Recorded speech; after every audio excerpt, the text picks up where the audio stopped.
جی رمضان کا چاند نظر آنے سے پہلے انشاءاللہ تعالیٰ ایک یہ وظیفہ کرو گے، انشاءاللہ تعالیٰ آپ کی ہر دعا قبول ہوگی۔ تو آج میں آپ کو ایسا وظیفہ بتاؤں گا، انشاءاللہ تعالیٰ آپ کی ہر حاجت پوری ہوگی۔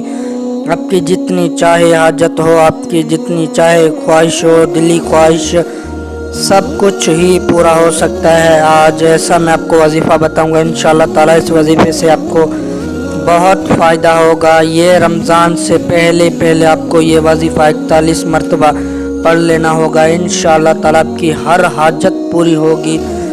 تو اس ویڈیو کو فل اینڈ تک دیکھنا، انشاءاللہ جو اس ویڈیو کو فل اینڈ تک دیکھے گا اس کو ہی بات کی ساری سمجھ آ جائے گی۔ ویڈیو کو کاٹ کے دیکھے گا اس کو کچھ ہی سمجھ میں نہیں آئے گی۔ تو اس ویڈیو کو فل اینڈ تک دیکھنا، آپ کو ساری بات سمجھ میں آ جائے گی۔ تو آج تک ایسا وظیفہ آپ کو کسی نے بھی نہیں بتایا ہوگا جیسا وظیفہ آج میں آپ کو بتانے جا رہا ہوں۔ تو اس وظیفے کو ہاتھ سے نہ دیجیے گا۔ تو ویڈیو سٹارٹ کرنے سے پہلے میں یہی گزارش کروں گا کہ میرے چینل کو سبسکرائب کریں اور اس ویڈیو کو لائک کریں۔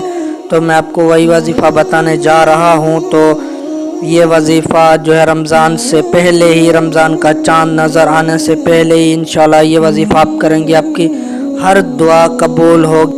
فجر نماز کے بعد آپ کو جو ہے 41 مرتبہ روزانہ درود شریف پڑھنا ہوگا۔ انشاءاللہ تعالیٰ آپ درود شریف پڑھیں گے، آپ کی ہر حاجت پوری ہو جائے گی اور آپ کی دلی خواہش بھی پوری ہو جائے گی۔ فجر نماز کے بعد 41 مرتبہ آپ کو درود شریف پڑھ لینا ہوگا، انشاءاللہ آپ کی ہر حاجت پوری ہو جائے گی۔ تو یہی تھی آج کی ہماری ویڈیو۔ اگر آپ کو ہماری ویڈیو اچھی لگی ہو تو ہماری ویڈیو کو ضرور لائک کیجیے گا اور ہمارے چینل کو بھی سبسکرائب کیجیے گا۔